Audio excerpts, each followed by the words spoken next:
दुश्वार भी आसान नजर आता है, और देखने वाली नजर हो तो नजर भी आए,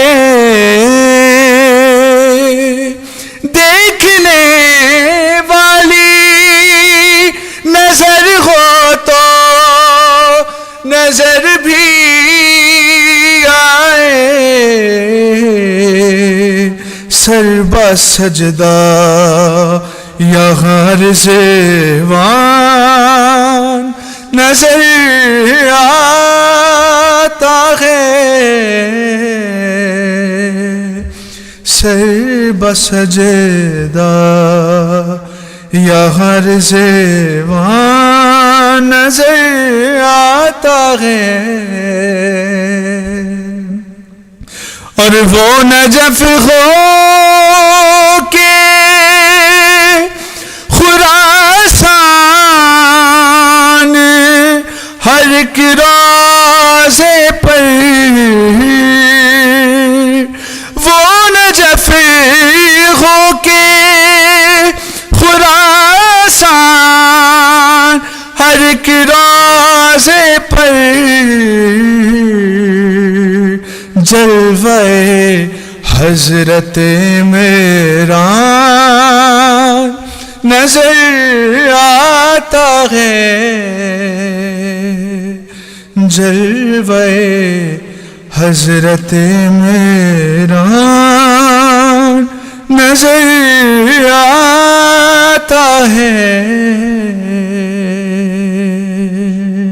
शेर देखिएगा कि जिक्र हैदर की तजारत है, जिक्र हैदर की तजारत है, अबू ज़र की पुकार, जिक्र हैदर की तजारत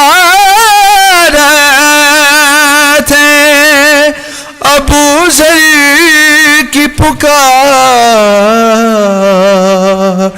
आज फिर इश्क का फुक़दान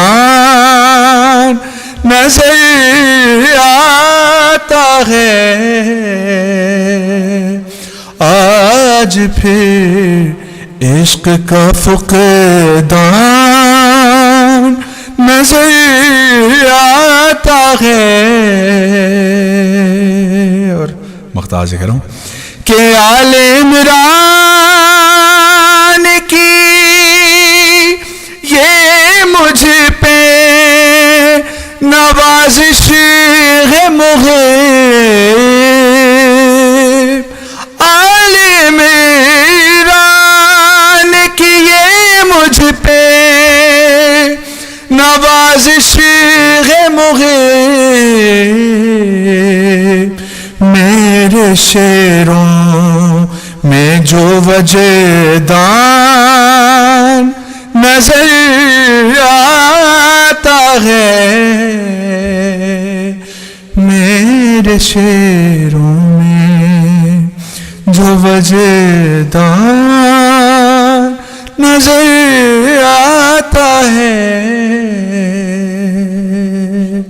मुझको काबे से Khorasan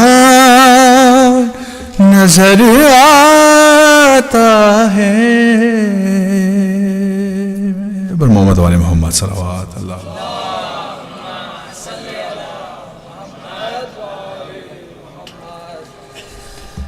Jazakallah, Brother Arij Haider. As usual, a passionate recitation in the honor of Al-Ibad for Araj and his family, Sehat, Salamti, Barakat in this life and hereafter. Please recite aloud salawat. Allahumma salli ala Muhammad wa ali Muhammad. Brothers and sisters, majlis to commemorate the shahadat of Imam Taqi al-Jawad alayhi salam Allahumma salli ala Muhammad wa ali Muhammad will take place on Thursday, June 6th, and Majlis to commemorate the Shahadat of Imam Muhammad al-Baqir alayhi salam will take place on Thursday, June 13th. We'll announce the schedules for these majalis inshallah shortly. Please keep an eye on our website. Tonight's jashan is being sponsored by Chakpar family. For this family, sehat, salamti, barakat, sustenance and rizq, please recite aloud salawat. Allahumma salli ala Muhammad wa ali Muhammad. Let's recite Surah Fatiha for the Isale Sawab of Chakpar family's marhumeen as well as your family's marhumeen, preceded by a loud salawat. Allahumma salli ala Muhammad wa ali Muhammad.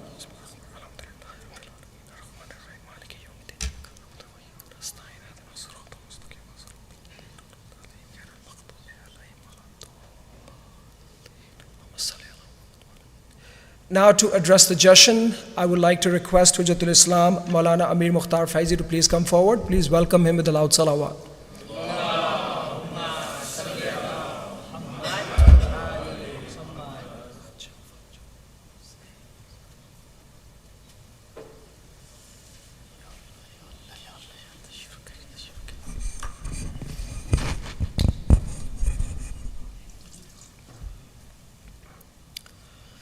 Assalamu alaikum wa rahmatullah.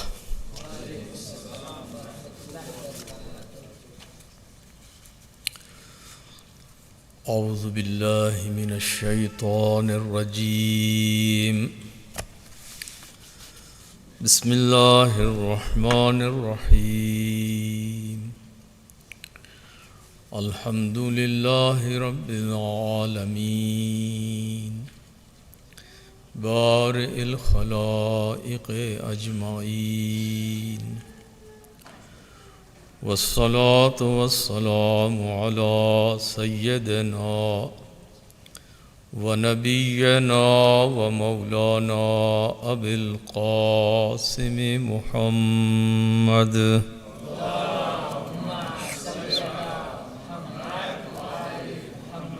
وعلى أهل بيته الطيبين الطاهرين الذين أذهب الله عنهم الرجس وطهرهم تطهيرا.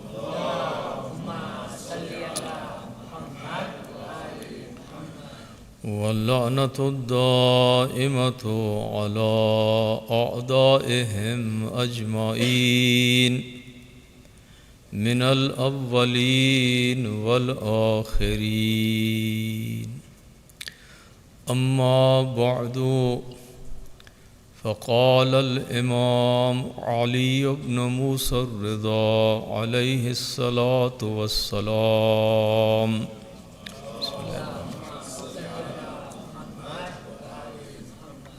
من أحب عاصيا فهو عاص، ومن أحب مطيعا فهو مطيع. صلوات. صل على محمد وآل محمد. Dear brothers and sisters in Iman, first of all, I would like to offer my congratulations to all of you on this very special occasion of birthday of our 8th Imam, Ali ibn Musa al-Ridha alayhim as-salatu was-salam. Allahumma salli ala Muhammad wa ali Muhammad. Before I begin my talk, I would like to just make this comment that, mashallah, as you have seen, our youth are growing up and they are, alhamdulillah, developing their skills in recitation of Quran, and also they are developing the skills in making the presentations. First time I heard Ali Al-Audi reciting. It was quite long recitation, almost 32 verses from Surah Noon, and mashallah, he recited so well without making a single mistake. I was looking very, very carefully, and he recited flawlessly 32 verses of Surah Noon, and again, beautiful recitation. So this is again just the beginning. I'm sure he will continue and keep building upon it, and we will every time hear more and more recitations from him and from his brother sitting next to him, Jawad, and also from all these other young members of our community. MashaAllah, they are all now, the environment has already made, and they are now, alhamdulillah, doing that great job. Again, first time I heard Abbas Safawi making a presentation, very confidently and very eloquently he spoke. His speech was very to the point, very comprehensive, of course very eloquent, and he delivered it also very effectively. So this was the first time, and the first time is always the most difficult one. I remember my first time. So I hope again you will continue in different occasions, at home, in community, in private programs, and then of course whenever you get chance, come back here and again take the podium and speak. But that was wonderful presentation, and I was very much impressed by the presentation of this young girl, Mahwish Lakhani. MashaAllah, that was a great performance. The speech was great, the content, the material, and then the confidence which she had in herself and the way which she presented, that was remarkable. So, mashallah, all of them, they did great job, and I don't need to praise Araj because he is always the best. So far in our community, mashallah, he is the best. And he has some competition? Yeah, but meaning so far what we have, Araj, alhamdulillah, does the great job from his heart. You can see when he is presenting, he puts his heart in it. The content was also very eloquent and very much, it was a good selection. His recitation keeps improving. Every time I hear, so he is gone to a higher level and to higher level. One day I see Araj as a star from Chicago. Everywhere he receives, inshallah, the invitations without getting into tijarat, what he was referring in his kalam. So without getting into the tijarat, inshallah, he will be invited in many, many community centers, in many cities across the North America, inshallah, and he will become an icon for our community of Chicago. May Allah bless him, may Allah bless all these presenters, their families, because families really did the great job. We try to create the environment, we try to facilitate, but it is the encouragement of their mothers, inspirations of their mothers, and then the hard work of their fathers, and whatever role models they have around them. But alhamdulillah, it's really, that makes our Eid.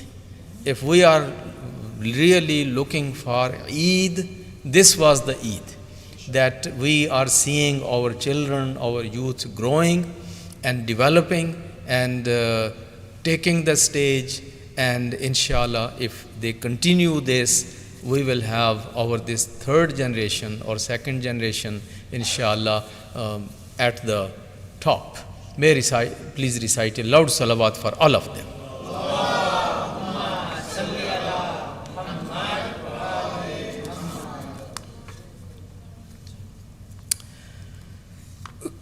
We are celebrating the life and legacy of our 8th Imam.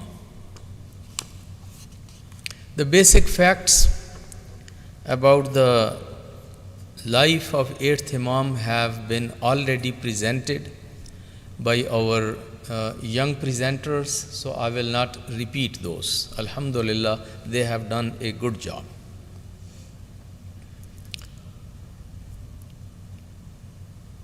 Our 8th Imam, when you look at the 12 Imams and their role and their contribution which they made to preserve and promote the message of Allah and the message of Prophet and the work of Prophet. Of course, everyone tried his best. But they lived in different times and they faced different challenges.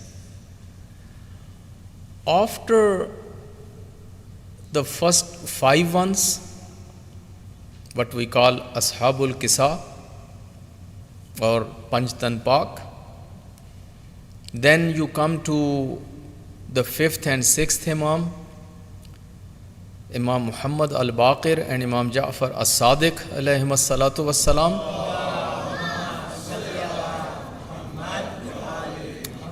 Their contribution, because they actually brought that school of Imam Zainul Abidin to a university level and really introduced this as the school of Muhammadu Ali Muhammad alayhim as-salatu was-salam. And then after the 6th Imam, the Imam who had the greatest impact on this legacy, the Imam that who brought this madhab and its traditions and its teachings from the age of taqiyya, from the phase of taqiyya, from the hiding places and from the basements and from the isolated places into the light and open in the society, and the one that who provided the full and the greatest exposure to this madhab and this legacy of Ali Muhammad, that Imam is Imam Ali ibn Musa al-Ridha alayhi salatu wassalam.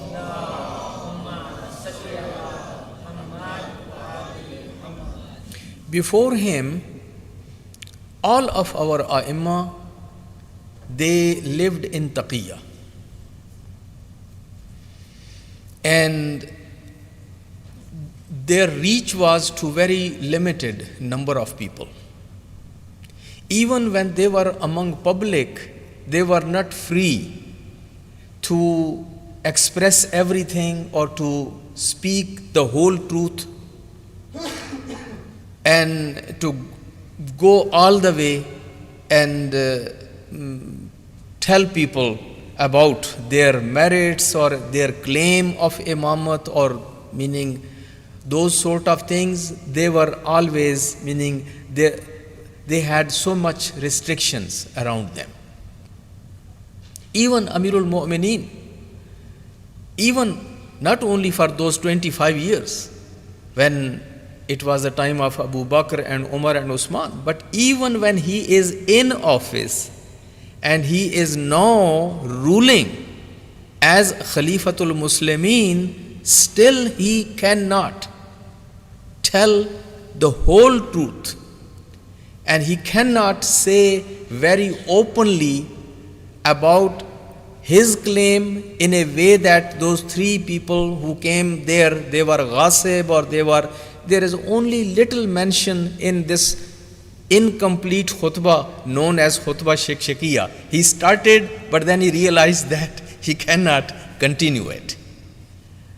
He couldn't continue it because of the circumstances. because of the time. There would be tomorrow a big fitna in his own camp. The people who were now standing with him against Muawiyah, they were still fans of Abu Bakr and Umar. They first believed in Abu Bakr and Umar. Their problem was started with Usman. They didn't like Muawiyah, and they are with Ali, but they are with Ali as their fourth Khalifa, not as their first Khalifa. You need to understand the difficulties and challenges of Imam Ali. That even when he is ruling and he is in office, he cannot undo all those wrong things which have been done before him. One of those is the Salatul Tarawih. Salatul Tarawih, when the month of Ramadan came and in the first time when Imam Ali was in the office, so people as usual they gathered in the masjid for Salatul Tarawih, and they waited for Imam Ali to come and lead Salatul Tarawih, and of course Imam was not going to do that. And when they realized that Imam is not coming, then they said, so at least he should appoint someone who should come and lead us. We are all sitting here in masjid and the time is, meaning we are getting late. We need to do this Salatul Tarawih. So they say that there was some back and forth between the Imam who was at his residence, which if you are there, if you have visited Masjid Kufa and the house of Imam, they are just next to each other. So Imam is at his residence, people are going in between back and forth. Mawla, all masjid is full, the whole Kufa is there, people are sitting there and waiting for Salatul Tarawih, they are waiting for you to come and lead. Imam says, I don't know what is the Salatul Tarawih. There is no Salatul Tarawih in my understanding in part of any wujub or any Salatul Jamaat or anything. They say, but we have been praying. And some people, when they heard that Imam Ali said he doesn't believe in this one, they started calling, Ya Umara, Wa Umara, Wa Umara, and they were now just saying, meaning, oh, your good tradition and your institution established, institution is in trouble, and meaning, no, there is no Salatul Tarawih. They say when Imam Ali was given the report that this is a big mass of Kufa, everybody is there, and they are very much upset and mad, and now what you want to do? Realizing the situation, Imam Ali said, just go and tell them, if you want to do it, appoint someone from among yourselves and go ahead with it. But I am not going to come to lead, and I am not going to appoint anyone. You go ahead and do it. So, if something happens in my masjid, and if it is not right, and Maulana Faezi is around, and then you know what's going to happen. Oh, Maulana Faezi was there, and such thing has happened at Baitul Ilm in masjid, and he didn't stop. But my brothers and sisters, here is Imam Ali. And Imam Ali cannot stop. And finally, he just gave them their way. He said, if you want to do it, please go ahead and do it. And they kept doing it every year in Masjid of Imam Ali, in Masjid Kufa, and in all the masajid of Darul Islam, wherever masajid were. So that is one little example. When in the battlefields, so Muawiyah played some tricks. He wrote some letters to Imam Ali. It's not that you don't like me or you don't find me qualified for this position. You never even approved the first one and second one and third one as well. And you had always issues with them, and you never approved even those senior most people. And if again try to understand the difficulties of Imam Ali. Now Imam Ali doesn't have this liberty or this luxury to call him back and say, yes, I never approved them, I never liked them, and because of this reason and because of that reason, so yes, I don't consider them as khulafa. Imam Ali cannot say that, because all these people with Imam Ali, those masses who are now in his camp and who are fighting from his side against this Muawiyah, they will all go against Imam Ali. So, Imam Ali writes a letter, a very diplomatic letter. It is in Nahjul Balagha. Imam Ali says, I liked them or I didn't like them. I approved them or I didn't approve them. What it has to do with a person like you? Who are you to come and judge among Muhajir and Ansar? You are a freed slave. You are from those Tolaqa who entered in Islam just yesterday. And today you want to now make the grades and the categories of Muhajirin and Ansar and say who was there right and who was wrong and what was our situation with each other. Mind your own business. So Imam Ali didn't say that politically, no, I was fan of them and I agreed and I liked them and they were justified Khalifas. But at the same time, Imam didn't say also that I was right because they were not justified Khalifas. So you try to understand how much difficulties and how much problems and how much challenges your Imam, the first Imam, the Imam of all Imams, had even his own time. So my brothers and sisters, this world is not an ideal world where everything has to be according to the standards and merits and every time you have to tell the truth and the whole truth and you have to do everything according to the book. There are times when you adjust things, when you try to be little diplomatic. There are times when you show some what you call flexibility. Ahsant. That's the word which I was now struggling with. Flexibility, we call in itaf paziri. In itaf. And on top of all those difficulties and problems which Imam had from their enemies, our Imam's followers were also very sensitive. More Christian than Pope.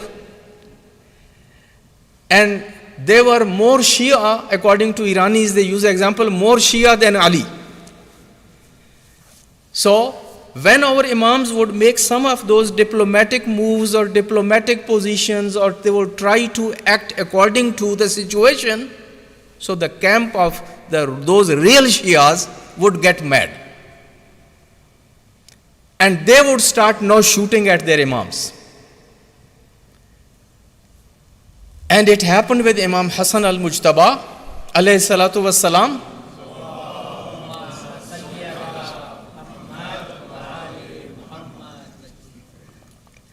When he made peace with Muawiyah under the circumstances, so what happened? His own camp, his own followers, his own Shias, they started shooting at him. They called him his names. They criticized him on his face. Some of them attacked him physically. These are Shias. Because they couldn't take that. Why did you surrender to Muawiyah? Why did you do this? And they are not able to understand the wisdom of Imam, and they don't see that what is actually what Imam is up to. Now, I bring you from that time of Imam Hassan al-Mujtaba and his Shias criticizing him, now to the 8th Imam, who is now being criticized why he has become part of a government and the establishment of Mamun. Without realizing that why Imam Ridha alayhi salatu wasalam is becoming part of this government, what are the circumstances, what were the options for our Imam, and what he did was the best thing what Imam could do under the circumstances. But then these Shias, they say, if your Jad, Imam Hussain, for example, if you feel your life was in danger and he would kill you or he would murder you, so what? Get killed. We would have another Imam Hussain. So Shias love to have more and more and more martyrs. So if Ma'mun was going to kill you, get killed. But why do you become part of a corrupt government? So that was now a new criticism. And why did you take the position in the government which is ghasib, zalim, it is a usurpant, it is oppressor, and it's corrupt? Imam alayhi salatu wasalam, in one settings, he asked the person who was criticizing him, tell me, in your belief, in your view, Nabi is afdal or Imam is afdal? So, looks like the person who was criticizing him, he was not a Shi'i person, but he was a Sunni who was not in the favor of the government of Ma'mun. All Sunnis were also not lovers or fans of those corrupt governments. And he had some respect for, at least for these members of Ali Muhammad. So Imam asks him, what do you think? Nabi is afdal in your view or Imam? He said, of course, Nabi is afdal. Nubuwwat is afdal than Imamat. Then Imam asks him, what do you think that when Nabi Yusuf not only accepts the position in the government of that ruler in Egypt, matter of fact, he requests for that government. He requests for that position to make me wazir and make me the in charge of your treasury. So if you are criticizing me, in Quran, Yusuf is joining a government which was corrupt, which was not valid government, which was not a just government, and a Nabi is joining that. So if I am joining Ma'mun, at least if he is corrupt, but he is still Muslim. Still he is a Muslim. So try to understand the issues. So this was one of the answers of Imam, and Imam answered these kind of questions in different settings, in different ways. I will try to explain some of this for you, but if you want to really understand, because some of these issues you will better understand if you read. If you read some materials, then you will get a comprehensive understanding of these issues. Many of our ulama have shed light on these things, but the best thing I have mentioned earlier also in my speeches, 250 years man. Remember the book? Sayyid Khamenei's book, 250 years old man. So go in that chapter where he discusses the life and the contribution and the legacy of Imam Ridha alayhi salatu wassalam.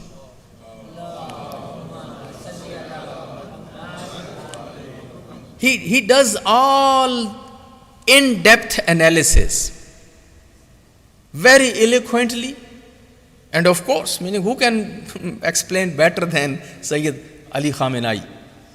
So he explains the entire scenario, all the background, all the options which Imam had, and then he analyzes it and finally he concludes that this was the best move which Imam made, and then he mentions that first of all, this was tawfiq-e-ijbari, meaning he was majboor, he was put into that situation. This was not his own choice, but he tells that how much benefit Shias got from this particular position when Imam Reza became that crown prince, and how it brought Shi'i faith and the Shi'i ideology out from those basements and from the hiding places, and the Shias that who had ran away from the cities and they were living on the mountain tops and they were living in caves and they were living on the boundaries and they were all in exile. At least when Imam is now part of the government, everybody came back into the cities and into their towns, and these people now were being respected, they were being given positions, and they were now making their contribution. And Tashayyo got a new life. Tashayyo got now not only, which was very limited to a few cities. Tashayyo until then was only isolated in some pockets in Kufa, Qom, Sabzwar, Kashan, few other places here and there, but that was it. Now, from the time of Imam Ridha alayhi salatu wassalam, when he becomes the crown prince, the introduction of Ale Muhammad, the introduction of Ale Muhammad and the claim of the imamat of Ale Muhammad and the madhab and the teachings and the ideology of Ale Muhammad has gone in entire Islamic empire, from Africa to China, wherever people, Muslims were living. Now, because the name of Imam is part of the khutbah, the name of Imam is engraved now on the what you call coin, and this totally changed the paradigm. The situation changed, and Imam alayhi salatu wasalam, for example, first of all, as he had no choice, and whatever choices he had, this was the still best choice. And Sayyid Khamenei, so he is the one person who explains this whole thing, and Ayatollah Mutahari is another man who has a work. It is published in Farsi. I think it is translated in Urdu. I don't know if it is translated in English or not. Sairi dar Sirae A'immai Athar.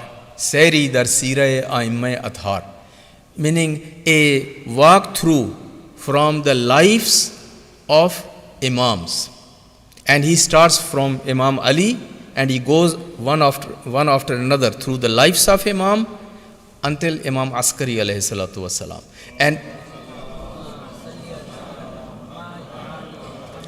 And he also analyzes this whole thing. Now, to just give you one liner, because time is limited, and I had brought his sayings. Today I wanted to actually share with you some of the ahadith and message and sayings of Imam, but again, life of Imam is such that you cannot overlook. Recite a salawat.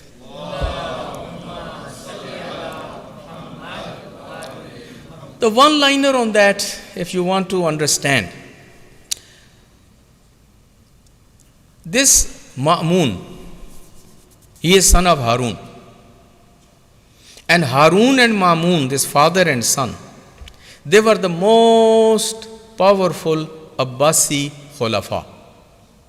No one before them and no one after them was that powerful as Harun or Ma'mun were. Harun had martyred our seventh Imam. Imam Musa al-Kadhim alayhi salatu wassalam was martyred by Harun. Now, according to more accurate riwayat. For those 10 years when Harun was still around, and now Imam is our 8th Imam, Imam is under very much restrictions because it is a time of Harun. And these Abbasis, because they were family, they knew the style of Ali Muhammad, they knew their way of introducing themselves or working, because they worked together against Banu Umayyah.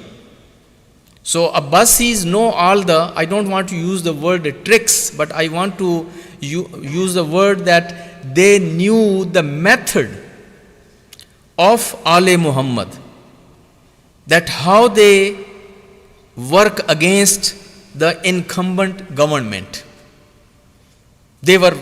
Because they were partners, they were family, they were allies at one time. So they know all that. And other thing is that they feel guilty and paranoid because they had taken this government in the name of Imam Hussain and Karbala and Ali Muhammad. This is how they had taken the government in their hand, and now they want to keep it in their own hand. So in practice, Abbasis were more oppressor against Ali Muhammad than even Banu Umayyah. Just if you take Karbala out, if you take that incident of Karbala and Yazid on one side, then Abbasis were actually more dangerous for Ali Muhammad than Banu Umayyah. And they were very harsh and very much focused on our Imams, and they made sure that there is a total blackout. So, for 10 years, Imam Ridha alayhi salatu wasalam is in Medina and Harun is in Baghdad, but Harun has full surveillance and all those restrictions, so Imam Ridha cannot do much. Then when Harun had the largest empire. After his empire, slowly, this empire started shrinking in the way that certain portions claimed their independence. The small portion here, small portion there, states started claiming their independence from the central government. But the largest empire was in the time of Harun. And Harun knew that when he is leaving, his kids, his children don't have the ability to rule over this whole big kingdom. And he had some other reasons also, and the reasons were his wife, Zubaydah, who was pushing, and the Quraysh were pushing, and his family, Banu Abbas, were pushing, that instead of Ma'mun, you should give the Khilafat to Amin, because Amin comes from the Banu Abbas, is the son of a free lady, Hurra, Zubaydah, while Ma'mun was son of a slave girl. So, and he came from Iranian background. So, they were against Ma'mun and they were in favor of Amin. So, Harun, facing all these pressures, finally what he does, he divides this whole Muslim empire into two portions. One portion he makes a will for Amin, and the other portion he gives to Ma'mun. This Khurasan and Iran and this Central Asia and some of these parts, they were given to Ma'mun. The Iraq and Hijaz and Egypt and Syria and all those areas were given to Amin. It looks like it was their family business, meaning this Muslim empire and Islamic kingdom, a father is dividing into his two sons.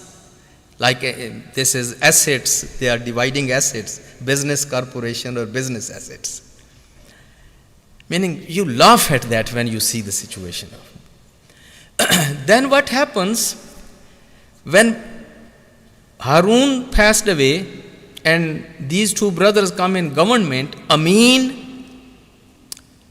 didn't like the idea of giving this half of the kingdom to his brother Mamun. And this was because of, again, some influence from his family and friends and all that. So he said, no, I am a ruler of the full kingdom, and I am not going to give this half to Mamun. Both brothers went into war for 5 years. 5 years they fought against one another, and poor Muslims were killed. Thousands and thousands and thousands of Muslims got killed in the fight called jihad between two brothers, Amin and Ma'mun. So this was there for 5 years. After that, because Ma'mun was more capable, Ma'mun was personally more capable man than Amin. Amin was meaning lazy and raised with so much. He was a spoiled kid. While Ma'mun had to really earn and work and prove himself, because he is son of a slave girl. He doesn't get everything just by the merits. He has to prove. Then also Ma'mun had support from this Khurasan. The people of Khurasan, they had again some reasons to support Ma'mun and fight against Amin. When after 5 years Ma'mun took over, he killed his brother. Amin got killed and Ma'mun took over. Now Ma'mun is all and all, and he has taken over. While this all was going on, the Alawi movements, meaning Alawiyun, the children and the awlad of Imam Ali from different sons, Zaydis and all those different movements, the people who were fighting, and they were also doing struggle to establish a just government or a government of Ali Muhammad. They were all not united, different pockets fighting at different places. But it was now a big headache for Ma'mun. He has just finished one war, and when he is ruling, he sees there is so much going on, and these Alawis are all fighting, and they have the claim that actually this kingdom and this government belongs to us, and this doesn't belong to these Banu Abbas. So he, as a politician, and Khamenei, when he analyzes this, he says he was the most competent or the most intelligent and shrewd and sharp politician which Banu Abbas ever had, this Ma'mun. He came up with a plan where in all scenarios he is winner. He, in order to divide Alawis and in order to kind of make all those Alawis without a claim, he chooses their best and the senior most man, the most virtuous one, which is Imam Ridha, and he wants to bring him in his government. And he wants to bring him as a partner and as a kind of what you call your partner and prince crown prince. So all those Alawis and all those movements and all those people who were against and fighting, so everybody, no, they lose their claim because their best man, the senior most, has joined Ma'mun. And if Ma'mun is acceptable to him as Khalifa, who are you to fight? Where is your claim? So, realizing that, so he goes after Imam Ridha. And he says, here is the deal. You have to, actually, I am ready to hand over this Khilafat to you. I don't want it. I have seen it all after this bloodshed and all this. So you come and take over. And I want to hand over to you. Imam knows that. The man who killed his own real brother and fought for 5 years. Now he is in free. He is giving this whole kingdom and government to Imam Ridha. Imam says, come on. That's not the case. He says, no, this is the case, but I come here in Marv, in the capital, as our state guest, and we will talk, but the deal is that I will offer you the khilafat, you take the khilafat, and I will just be your supporter. Or the other choice is that if you don't take the khilafat, if you don't feel comfortable, then you become the crown prince, and then together we rule. But Imam Ridha, there is no back and forth. Imam Ridha is not giving in. Finally, in an envelope, he gives the threat to Imam. Threat was the threat of life. He says, remember, as Umar bin Khattab had made this decision that there will be a shura, and these people have to meet and they have to select a khalifa, and they have to agree on one khalifa, and if anyone is not joining the shura or not joining the decision, then his throat should be cut. Remember that. We have here a precedent of Hazrat Umar bin Khattab in front of us. Imam cut the message that he is basically threatening that if you don't agree to meet me or to talk with me or to negotiate with me, then we will go after your life. So, this was a very serious situation. All what he wants to gain, to bring Imam and get the legitimacy. Number one, my government is legitimate because the senior most from Ale Muhammad or Ridha min Ale Muhammad is my partner. Agree to me, and he is my assistant.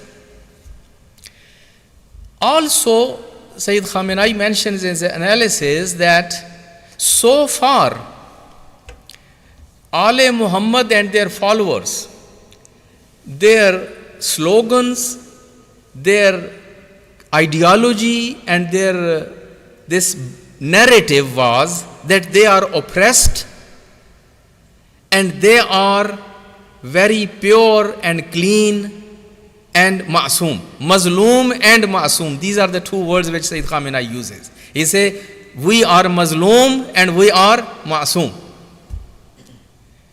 He says, let me take both things from them and make them without anything to fight with. Because when you are part of government and you are prince, what you call crown prince, you cannot say I am mazloom anymore. You are ruler. You are part of government. Now you are crown prince. So no one can now look at him and say my Imam is mazloom and I am crying for him and I have sympathy for him and let us go and do for this. You are not mazloom anymore. The second thing is that when he will become partner in the government, when people become part of corrupt governments, they don't remain clean and neat. The power is only bad as long as you don't have it. Corruption is bad as long as you cannot do it. But when you get into power, then power becomes good. When you start stealing from the Baitul Mal and start doing corruption, then corruption is good. So he wants to drag Imam in a corrupt government and its interactions and its business. So later on scandals can be made and the bad publicity can be out that even look at him. These people were so far saying, oh, he is Banu Umayyah were corrupt and Banu Abbas are corrupt and they are corrupt and those are corrupt and people are using so much money and living lavish life and comfortable life. Now see their life. See, they are living lavish life. They are extravagant. They are using so much money and funds and they are playing with money, dirham and dinar. So both things which so far Ale Muhammad and their followers had, that Ale Muhammad are Mazloom and they are Masoom. Both will go out of window. And then I can bring him in, and after bringing him in, I can scandalize his life, and then at the end of the day, I am the winner. And this whole, all the previous governments, whatever Shias had the claim, everything will be justified. Then all of those people before also were okay. Then Sayyid Khamenei says, now you need to appreciate the skills, the guts, and the merits, and extraordinary wisdom of your Imam. Just put him as a politician in front of a politician. Put your Imam in front of Mamun and see what Mamun wants, and see at your Imam that how he makes sure that Mamun doesn't get it, no matter what. And on top of that, Imam and his followers can get some relief and can get some benefit. So what happens? Imam says that if you insist, first of all, I don't want to be Khalifa. Imam knows that, meaning coming in Khalifa by his help is not going to, the Khilafat will be just like depending on them. Whenever they will kick you off, you will be out. You cannot run a government, such big government, without your own people. So Imam says, no, I don't want to be that. But if you insist and if you force me to be crown prince, I will agree only with the conditions. And my conditions are that I will not take part in government business whatsoever. I will be only a ceremonial figure. You want to bring me in? I will not hire anyone in your government. I will not fire anyone. I will not decide any case. I will not take any dispute to decide. I will not get involved with treasury. I will not get involved in the government business in any way. Mamun says, no problem. Because he says that who doesn't like these things? Let him come in, bring him in, and slowly, then he will get into this. So Imam alayhi salatu wasalam makes these conditions, and then when he starts the travel from Medina, when he is leaving the Medina, people come to him and with congratulations, Mawla, congratulations, now you are the crown prince and you are the part of government, and mashallah, you are, people come, common people don't understand these things. Imam alayhi salatu wasalam cries in front of them. And he leaves Medina as Imam Hussain left Medina. And he says, this is not my travel for joy or travel for the celebration. Actually, if you can mourn on me, because when I am leaving, I won't come back. So Imam alayhi salatu wasalam is now exposing the plan of Mamun. So he tells his Shias and he tells his people that they are forcing me. I am going, but I am not happy and I am not going with any agreement. Then Imam goes to Makkah.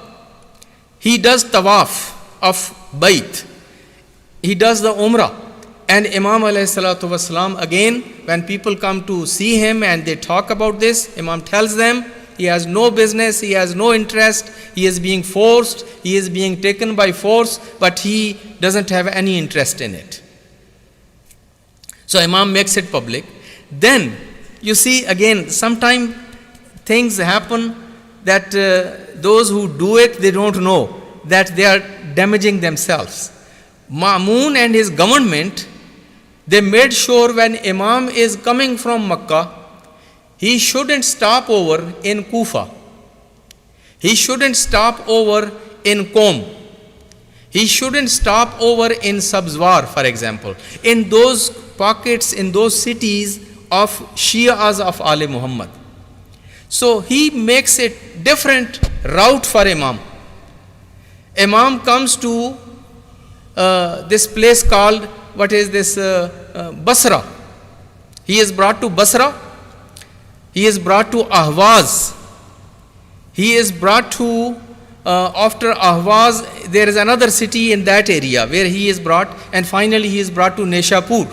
Totally a different route, where people were not the Shias of him and people didn't know who he was. But now when he came in these cities and when he was introduced that he is son of Musa Kazim and son of Jafar Sadiq and going all the way son of Ali and son of Fatima, and then he is state guest and he is going in Marv and he will be either Khalifa or Crown Prince or whatever. So thousands and thousands of people gathered to see him, to visit him, to listen to him, and Imam alayhi salatu wasalam made speeches and khutbahs and made his claim of imamat, and he told who are the Ali Muhammad and who are Ahlul Bayt and what we stand for, so that this whole propagation of the message of Ali Muhammad came into all those lands which were not even the Shi'i lands. Recite your salawat.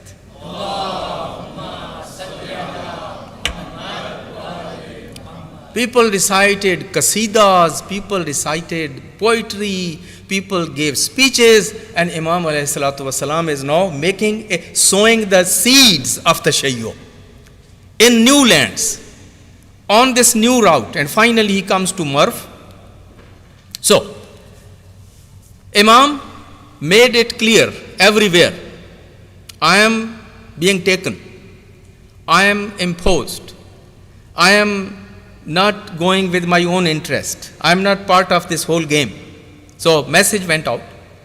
When he goes in Marv, again there is a negotiation, and Imam insisted on this and resisted on that I will have no role in any business of government. And what happened? This whole thing, this whole period of being crown prince is not even for full 2 years. It happened in 201, and Imam was martyred in 203. So 201 to 203. So only it's 2 years, even less than 2 years, if you exactly count it.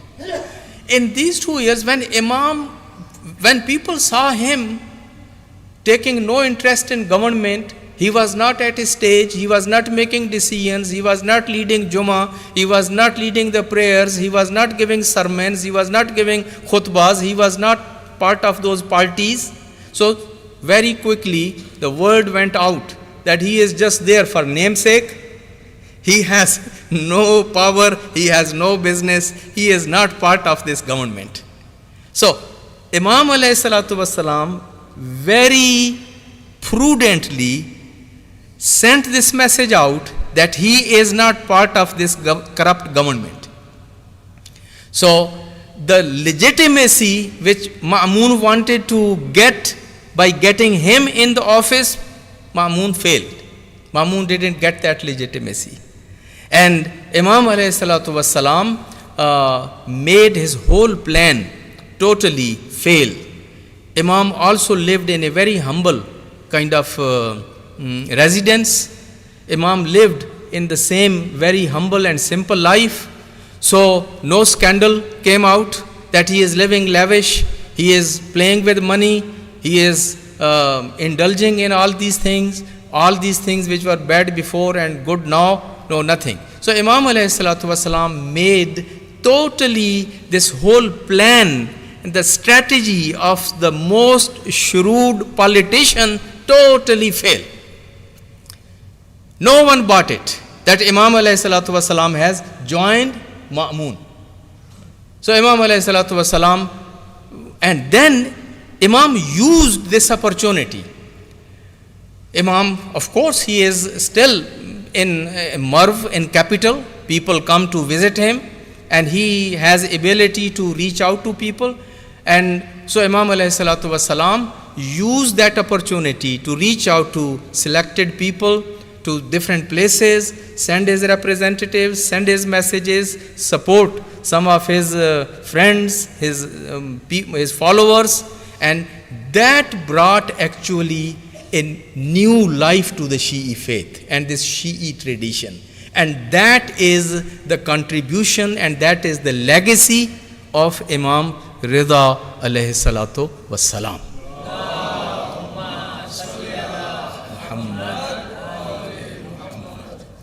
That is why that although Imam Ridha had only one son, and all these Sayyids and Sadat sitting here who call that they are Rizvis or Radavis, they have different spellings and different pronunciations, actually they are supposed to be Radavis, Radhavi. But in India, Pakistan, it is Rizvis. Some people, they call themselves Razvis. But these Rizvis are actually children, they are Javadi, they are Taqvi.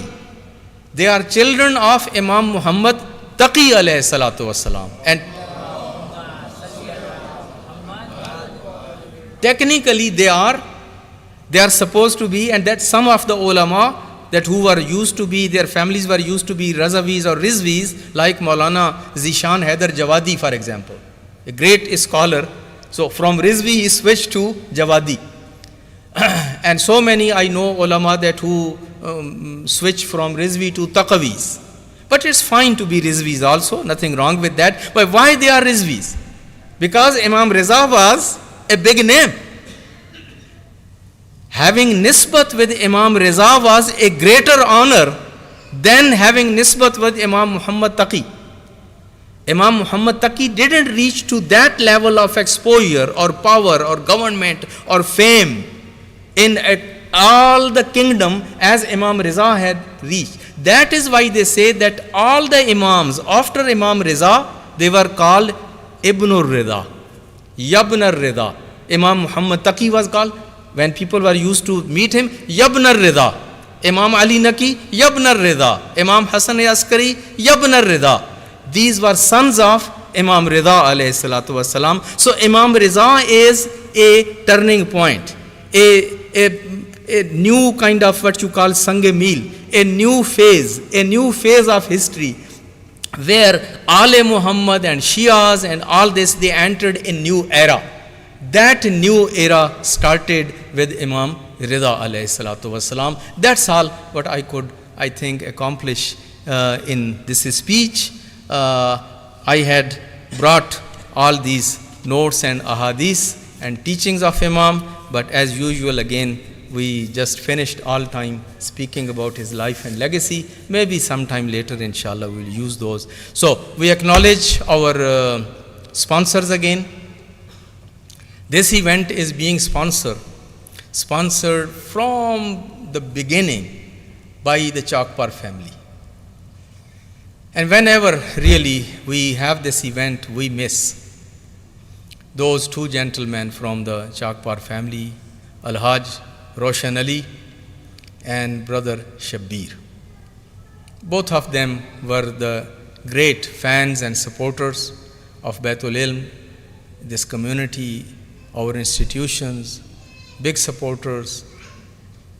And in this dunya, as they say, al-baqa'u lillah, only Allah is the one that who will remain. Kullu man alayha fan wa yabqa wajhu rabbika dhul jalali wal ikram. But they left a big legacy and a big impact in this community. So we remember them, we miss them, and we will be reciting a Surah Mubarakah Fatiha and Surah Mubarakah Ikhlas for their Isale Sawab, Masbukatan bis Salawat.